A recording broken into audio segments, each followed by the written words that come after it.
acclamer le Seigneur. Amen. Il y a véritablement la joie ici ce matin. Vaut mieux avoir la joie que d'être fâché. Vaut mieux sourire que de rester dans la colère. Qui me dit Amen? Qui me dit Amen? Amen. La joie de l'Éternel est ma force. C'est cette joie-là qui te maintient en forme. Amen. Alors nous voulons passer au moment de nos dîmes. La portion d'alliance qui ne nous appartient pas mais qui appartient à Dieu pour qu'il ne manque rien dans sa maison. Et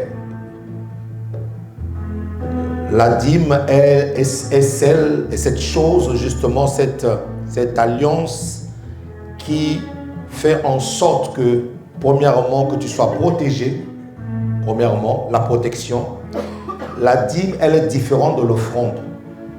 Dans les caractéristiques de la dîme, c'est que la dîme apporte la protection, la bonne santé pour que tu puisses te réjouir de toutes les bénédictions que Dieu te donne.